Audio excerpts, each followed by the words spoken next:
Eu vou ler algo que já escrevi anteriormente, mas creio que ainda não teve a ressonância suficiente. Teve a ver com uma exposição de fundamentos para eventual aditamento ao artigo 2º da Lei Orgânica 3/2001, de 29 de agosto. No âmbito das suas competências legais, concedidas pela Lei Orgânica 3/2001, as associações militares, no seu artigo 2º da linha B, vêm projetadas o seu escopo social na defesa do seu estatuto social remuneratório e remuneratório. Apesar da lei apenas consagrar a audição das associações naquelas matérias, a prática do dia-a-dia, no que concerne às decisões tomadas, quer pelo Poder Executivo, quer pelo Poder Legislativo, não tem correspondido à imposição do que a lei determina. De igual forma, e no que respeita a matérias tão sensíveis quanto a remuneratória e a social, hoje tão sensível quanto a crise que ainda domina a sociedade portuguesa, a que os militares portugueses não são alheios e sofrem as consequências de decisões tomadas e não ouvidas, nomeadamente alterações aos regimes de reserva, reforma, de assistência na doença, na progressão de carreira e outras matérias, há que ir mais além. E aqui urge a necessidade de equilibrar forças, de modo a garantir a audição das associações na formação da vontade dos seus associados, na formação da vontade dos mesmos quanto à tomada de decisões que afetem a sua esfera jurídica.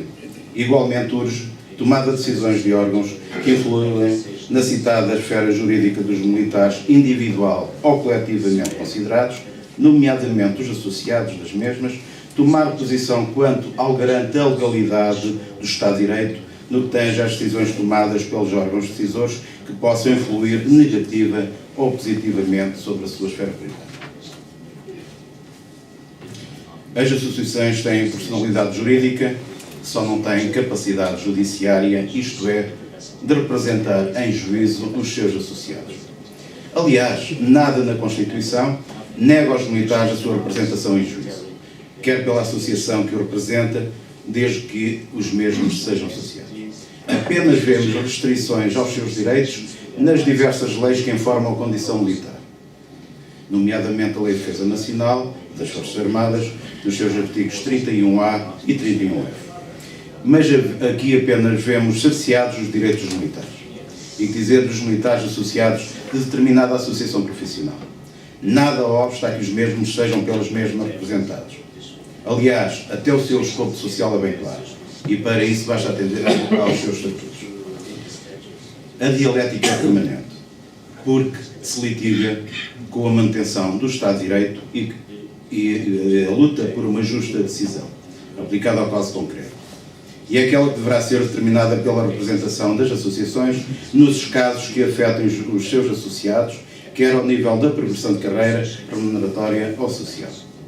E aqui os entraves são muitos, derivados da tão propalada condição militar, a qual apenas é projetada pela negativa quando se tem por fim a retirar ou negar direitos de cidadania. E por que não ver tal condição militar, castradora do exercício do pleno direito de cidadania, como algo que se projeta no militar como o último garante do Estado de Direito, nunca conflituando com o mesmo, mas garantindo a aplicação das suas normas. De igual forma, e nunca, mas nunca equiparando as associações militares a qualquer órgão sindical, stricto sensu, representativo de centenas de milhares de cidadãos do norte a sul do país, pode-se por si próprio, na representação dos seus associados, interpor ações e providências cautelares na defesa não só de um militar, mas de todos os associados, impugnando qualquer decisão que a priori parece ilegal e aí aparece como entidade representativa de uma classe de associados. E aqui, havendo capacidade judiciária, sendo uma entidade com capacidade judiciária, com representatividade em juízo perante os tribunais, tem legitimidade consagrada legalmente a efetuar o pagamento de uma única taxa de justiça, como de se uma só pessoa se tratasse. Quando sabemos que o que está em causa é uma decisão que afeta milhares de cidadãos e cuja decisão a ser procedente afetará não só o representado, mas todos os associados. é reconhecida pela Constituição e por lei às associações sindicais legitimidade processual própria para a defesa dos direitos e interesses coletivos dos trabalhadores que representem e para a defesa da pessoa coletiva, portanto, feita por uma entidade representativa de todos os trabalhadores, lutando por direitos e interesses individuais, legalmente protegidos dos trabalhadores, e poderes de representação e sem prova de filiação de trabalhadores lesados. Não pode confundir-se este direito legal dos sindicatos com a representação jurídica e ou judiciária.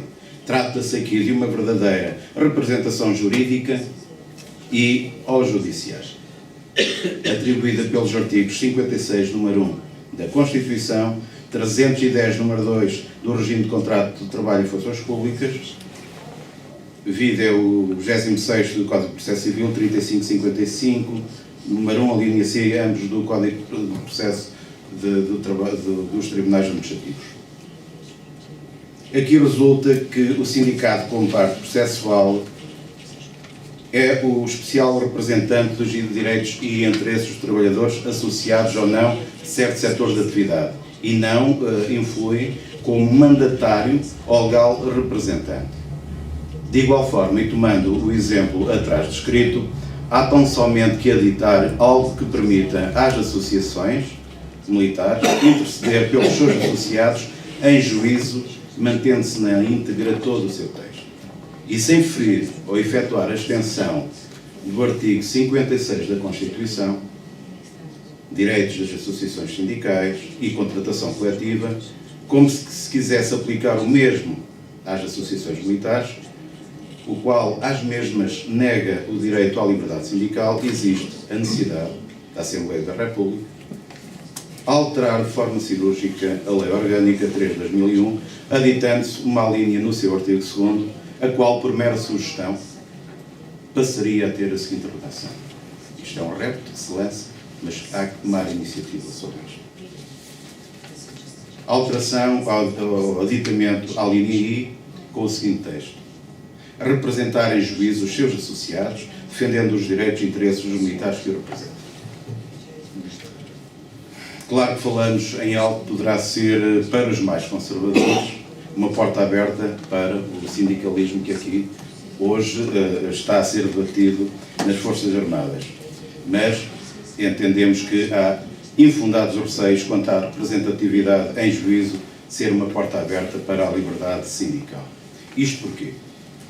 Não podemos olvidar que, apesar de tudo, as associações militares são conduzidas e dirigidas por militares, quer no ativo, na reserva ou na reforma, e que sobre eles impendem sempre as leis que impõem restrições ao uso dos seus direitos.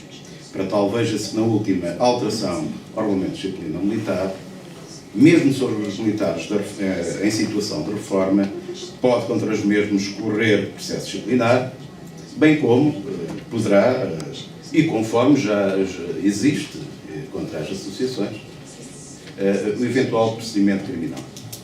Isto é na violação do que estatutariamente estará plasmado. Eu não vou adiantar muito, mas este é um repto que se lança a tomada de iniciativa, quer através de grupos parlamentares, quer através de grupos de cidadãos, através de petições coletivas, dos próprios familiares militares, e lança aqui, de facto, havendo uma disparidade tão grande quanto ao associativismo / sindicalismo, que nada fere, de facto, os povos do Norte, mas que fere as mentes do Sul da Europa. E eu lançaria o repto ao Sr. Emanuel Jacob e às associações, todas elas, por forma a que fosse criado um observatório europeu sobre a aplicação dos direitos dos militares em todos os Estados da União Europeia. Obrigado.